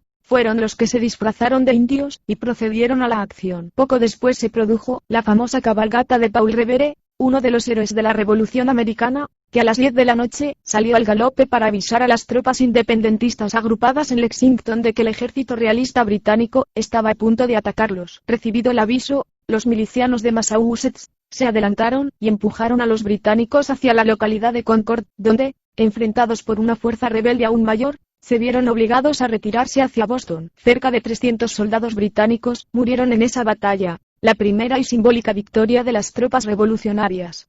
Paul Revere era uno de los masones de la logia Saint Andrews. A partir de ese momento, la influencia de la masonería, no solo en la génesis y fundación, sino en toda la historia de Estados Unidos, es bastante obvia y reconocida en general. La mejor prueba de ello es que al menos 15 de sus presidentes han sido francmasones, desde George Washington, que se inició en la logia Fredericksburg IV de Virginia, hasta George Bush padre, grado 33, del Supremo Consejo, pasando por Theodore Roosevelt, maestre en la logia Matinecock 806 de Oyster Bay en Nueva York, William Hobart Taft, gran maestre de la masonería de Ohio, Franklin Delano Roosevelt, grado 32, del rito escocés, o Gerald Ford, inspector general honorario, del grado 33, y miembro de la Logia Columbia 3. La misma Casa Blanca, residencia oficial del presidente en Washington, fue diseñada por el masón James Oban. También pertenecía a la Orden Frederick Bartholdi, el autor de la tan neoyorquina como simbólica Estatua de la Libertad. Y por si faltaba algo, el monumento más grande erigido en honor a la masonería, se encuentra en la localidad de Alexandria, en Virginia, junto al río Potomac, el George Washington Masonic National Memorial, monumento nacional masónico en memoria de George Washington, que fue inaugurado en mayo de 1932 y sufragado por las aportaciones de las logias norteamericanas. En su interior, se puede visitar, entre otros, una biblioteca con más de 20.000 libros sobre la masonería, un museo dedicado a Washington y la réplica de una logia. El movimiento de masones, e Illuminati, entre ambos lados del Atlántico, se concretó en casos como los del antiguo impresor norteamericano e inventor del pararrayos Benjamin Franklin, que contactó con las sociedades secretas de Londres y París, o el francés Marie-Joseph Paul Gilbert du Motier, bastante más conocido por su título nobiliario de Marqués de Lafayette, que encabezó una expedición militar de voluntarios en ayuda de los colonos. Este es el mismo Lafayette masón que tomó parte en los sucesos de la Revolución Francesa y que ordenó la demolición de la Bastilla, una vez tomada, para después enviar sus llaves como regalo a George Washington. Es de suponer que este agradeció la ayuda militar prestada en su momento, pero, una vez conseguida la independencia, se mostró más reacio a relacionarse con los masones franceses. Temía la infiltración de los Illuminati, como refleja la carta que el propio primer presidente estadounidense escribió en 1798 a un pastor protestante llamado G.W. Snyder y en la que decía: "No tengo la menor intención de poner en duda que la doctrina de los iluminados y los principios del jacobinismo se han extendido en Estados Unidos. Al contrario, nadie está más convencido que yo. Lo que pretendo exponeros es que no creo que las logias de nuestro país hayan buscado, en tanto que asociaciones, propagar las diabólicas doctrinas de los primeros y los perniciosos principios de los segundos, si es que es posible separarlos, pero luego reconocía que lo que hayan hecho las individualidades miembros de las mismas logias, al margen de ellas es demasiado evidente para permitir la duda. Y si faltaba algo que lo demostrara, ahí están los principales símbolos de Estados Unidos, la bandera y el Gran Sello". En junio de 1777, el Congreso aprobó la primera ley que establecía una enseña oficial que representara a la nueva nación. Los colores que se utilizaron fueron los mismos que los de la Revolución Francesa, rojo, blanco y azul, y los signos insistían en el número 13, 13 barras y 13 estrellas representando a una nueva constelación. Con el paso del tiempo, el campo de estrellas fue ampliándose a razón de una por cada nuevo estado que se fue integrando en la Unión. En cuanto al Gran Sello y Escudo de Estados Unidos, el Congreso, reunido en Filadelfia, encargó a John Adams, Benjamin Franklin y Thomas Jefferson que elaboraran ese símbolo oficial, y cada uno de ellos sugirió su propio diseño. Según las actas del comité correspondiente, Adams presentó un tema de la mitología griega que representaba a Heracles, mientras que Jefferson y Franklin echaron mano del Antiguo Testamento. El primero sugirió una imagen de los israelitas marchando hacia la tierra prometida y el segundo planteó una alegoría con Moisés conduciendo al pueblo elegido a través de las aguas del Mar Rojo. A estos proyectos iniciales se añadieron otras versiones y propuestas hasta que se aprobó oficialmente el diseño presentado por el entonces secretario del Congreso, Charles Thompson, maestre de una logia masónica de Filadelfia dirigida por el propio Franklin. En otra parte del libro, ya hemos recogido la denuncia de un masón de alto grado acerca de la autoría real de ese diseño. En el anverso del sello, aparece un águila calva americana con las alas desplegadas que lleva sobre el pecho un escudo con el campo superior de color azul y el inferior repartido en 13 barras blancas y rojas. En una de sus garras porta una rama de olivo y en la otra, 13 flechas. Sobre ella hay un dibujo circular en cuyo interior 13 estrellas componen la nueva constelación, insinuada en la bandera, que de nueva no tiene nada, porque se puede reconocer con claridad una estrella de David. Finalmente, el ave lleva en el pico una cinta en la que se inscribe la primera leyenda oficial de Estados Unidos, E pluribus unum, de muchos se formó uno, el mismo eslogan de Weishaupt. En cuanto al reverso de este sello, es muy popular en todo el mundo, puesto que se puede ver en los billetes de $1. Fue el presidente Franklin D. Roosevelt quien ordenó imprimirlo en 1945. Lo que más nos interesa, sin embargo, es que en el reverso aparece un icono familiar, un triángulo con un ojo en su interior, y que incluye la leyenda Novus Ordo Seclorum, o Nuevo Orden de los Siglos. La inclusión de esta frase, en principio tomada de Virgilio, se interpreta como la intención de los padres de la nación norteamericana de equiparar a Estados Unidos nada menos que con la Roma clásica. En realidad, la comparación se puede establecer hoy, y de hecho aparece a menudo en prensa y en ensayos políticos, donde se habla del imperio fáctico, que controla Washington. Se compara a los norteamericanos con los romanos y a los europeos con los griegos. Se caracteriza a veces al presidente George Bush como un César del imperio, y se describe a los marines como analfabetos pero militarmente eficaces legionarios romanos. Pero en 1776, ¿quién podía pensar que una insignificante colonia de un rincón del mundo llegaría a convertirse en lo que es hoy, a no ser que alguien lo hubiera previsto? Así,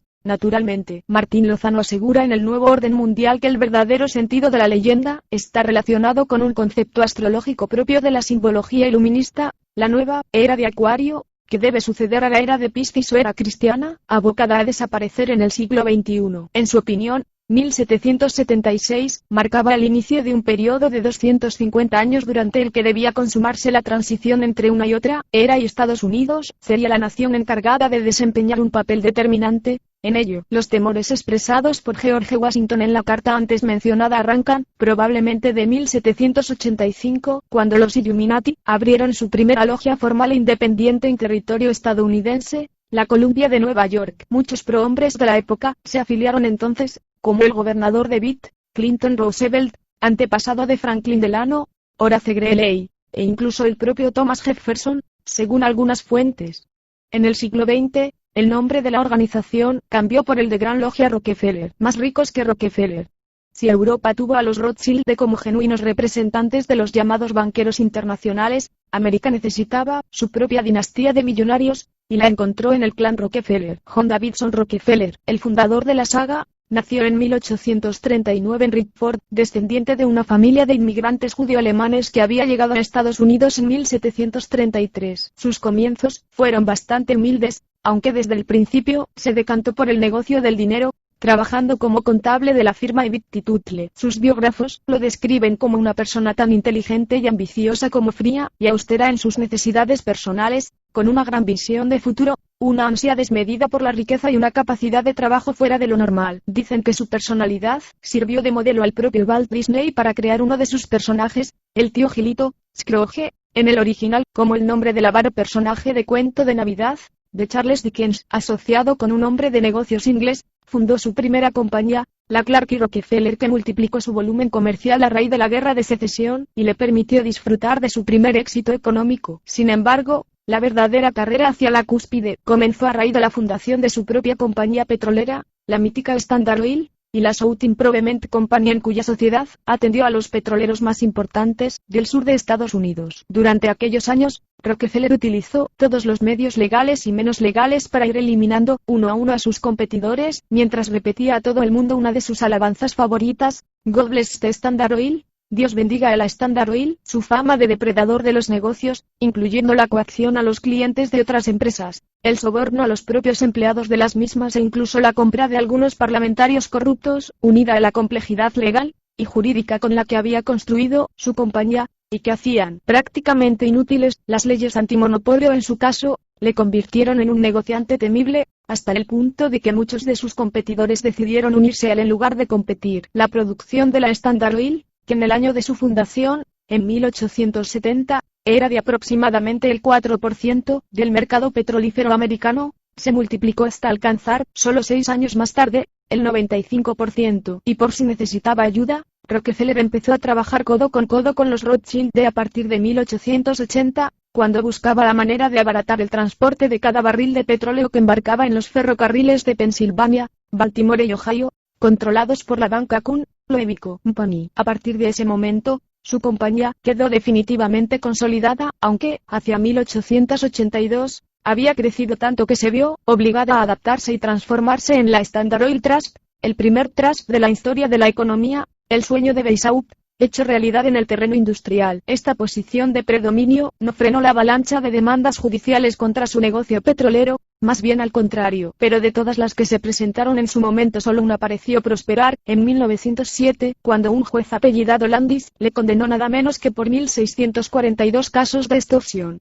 La sentencia incluía el pago de indemnizaciones por valor de más de 29 millones de dólares de la época. Su reacción cuando tuvo noticia del fallo fue sorprendente, puesto que se limitó a comentar: el juez Landis estará muerto mucho antes de que hayamos saldado esta deuda.